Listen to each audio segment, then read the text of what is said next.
So friends, మీరైతే thumbnail చూడడం జరిగింది కదా. అప్పుడు ఉదయ్ కిరణ్, ఇప్పుడు అల్లు అర్జున్. ఎస్, మీరు చూసిందే నిజమే. నేను ఇప్పటి వరకు ఏ స్టార్ హీరో అరెస్ట్ అవ్వడం నేనైతే ఇప్పటి వరకు చూడలేదు. ఫర్ ద ఫస్ట్ టైం నేనైతే ఒక స్టార్ని అరెస్ట్ చేయడం నా లైఫ్లో నేను చూడడం ఫస్ట్ టైం. ఇప్పుడు ఈ అరెస్ట్కి వెనకాతలు ఉన్న కారణం ఏంటంటే, పుష్ప 2 ప్రీమియర్స్ వేసినప్పుడు ఫ్యాన్స్ తొక్కిసలాట్లో ఒక మహిళ చనిపోయింది. ఆ మహిళ రేవతి గారు. ఆ మహిళ చనిపోవడం ఫ్యాన్స్ అందరూ చాలా బాధపడ్డారు.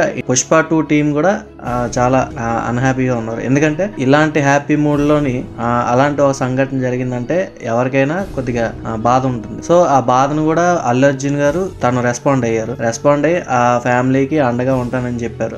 13th December అంటే ఈ రోజు ఈవినింగ్ చూడగానే అల్లు అర్జున్ అరెస్ట్ అని వచ్చింది న్యూస్ లో.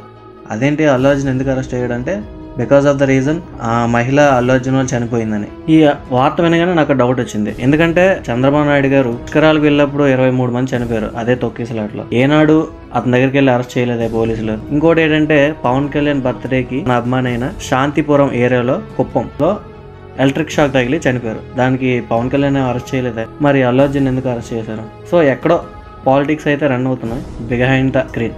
సో చిక్కడపల్లి పోలీసులు అయితే అరెస్ట్ చేశారు బన్నీని. వెంటనే చిక్కడపల్లి పోలీసుని తీసుకెళ్లి బన్నీ దగ్గర నుంచి స్టేట్మెంట్ అయితే తీసుకున్నారు. స్టేట్మెంట్ తీసుకున్న వెంటనే నాంపల్లి కోర్టుకి తీసుకెళ్లారు. నాంపల్లి కోర్టు ఏం చేసిందంటే 14 days రిమాండ్ విధించారు. ఈ లోపు ట్విస్ట్ ఏంటంటే, హైకోర్టు ఏమో మధ్యంతర బెయిల్ ఇచ్చింది. హైకోర్టు మళ్ళీ 24th January కల్లా ఈ కేసు అనేది ఉంటుందా లేదా అనేది 24th తేలుతుంది. సో అప్పటి వరకు మనం వెయిట్ చేద్దాం ఇంకా ఏం జరగబోతుందో. సో నాకైతే అల్లు అర్జున్ పై ఇలా కేసు పెట్టడం, మరి పెట్టాడో అతను పెట్టారో తెలియదు. సో అల్లు అర్జున్ గారిపై నాన్ బెయిలబుల్ కేసులు అయితే పెట్టడం జరిగింది.